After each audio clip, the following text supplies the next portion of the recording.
L'essentiel de l'actualité de cette journée de ce mardi 30 septembre 2025 au cœur des Pays de Savoie.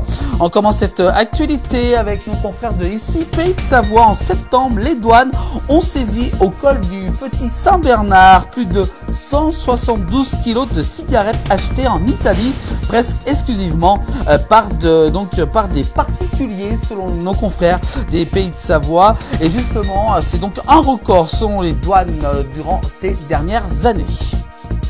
L'actualité dans les Pays de Savoie toujours avec au Népal, Benjamin Védrine et Nicolas Jean réalisent une première mondiale. Justement, ils ont donc allé jusqu'au sommet de What Wave, une première mondiale avant de s'emparer de Janu Est. Donc durant les prochains mois, on les suivra bien entendu. L'actualité toujours en Haute-Savoie, 3 véhicules banalisés privés du dispositif Dexter flécheront les excès de vitesse sur les routes du département de la Haute-Savoie à partir du 15 octobre prochain. Donc soyez prudents, les vitesses excessives, 3 nouveaux véhicules banalisés qui vont donc flasher sur les routes du département de la Haute-Savoie. Donc attention, levez le pied.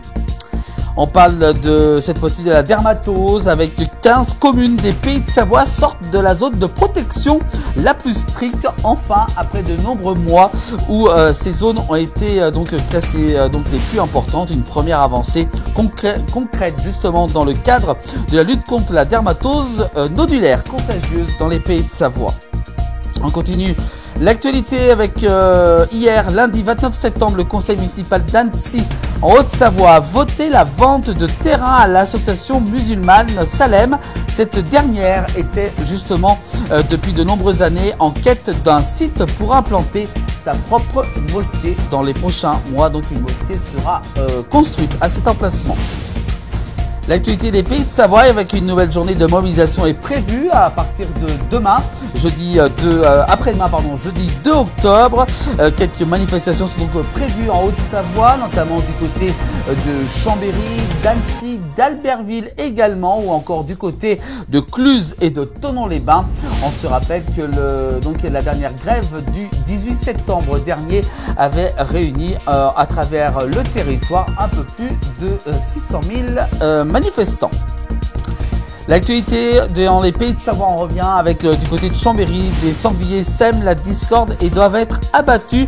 Un arrêté fait débat du côté de Chambéry en Savoie, nous rapportent nos confrères de l'Essor savoyard.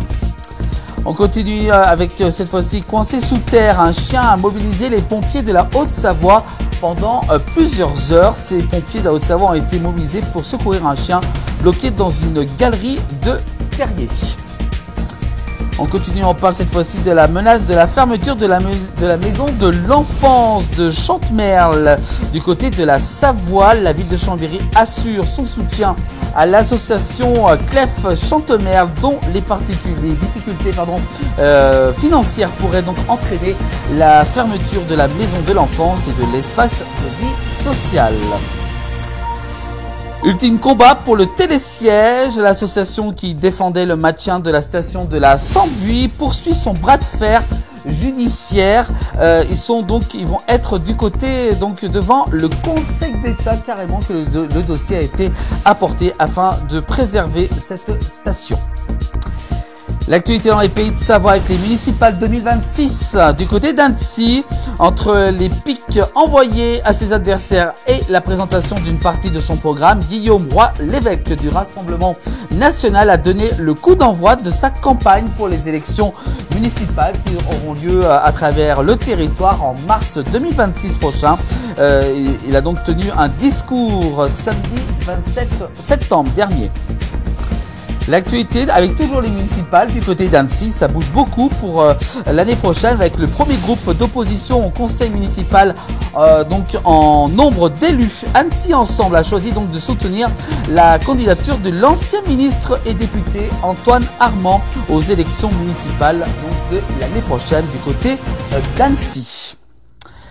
On continue avec Sylviane Noël, sénatrice de Haute-Savoie, a déposé une proposition de loi visant à interdire la présence des drapeaux étrangers sur les frontons des mairies. Justement, le messager du Faucigny fait un point justement sur cette annonce de la sénatrice. L'actualité dans les Pays de Savoie avec un collectif citoyen manifeste pour le rétablissement des trains de nuit. Ils sont une quinzaine, parfois plus, parfois moins, et écument les quais de gare du département. Le collectif Oui Train de Nuit revendique justement le rétablissement des lignes de train de nuit de Paris-Saint-Gervais démantelées dans les années 2010. Ils continuent donc leur bras de fer pour rétablir ces trains de nuit. Et enfin, on termine l'actualité des Pays de Savoie. Du côté de la Savoie, exactement, percuté par un train, un adolescent de 16 ans, gravement blessé du côté de la Plagne, en Tarentaise. Peu avant 7h du matin, hier, lundi 29 septembre, une dizaine de sapeurs-pompiers de la Savoie ont été mobilisés sur un grave accident du côté de la Plagne tarentaise, plus exactement au niveau de la base de loisirs des Versants d'Em située entre Sango et le Gothard. Voilà pour l'actualité très enrichie en cette journée de ce mardi 30 septembre 2025. Toute l'actualité est à suivre tous les soirs dans 19h et également vous pouvez revoir toute l'actualité en replay sur l'ensemble des plateformes digitales de la place du village.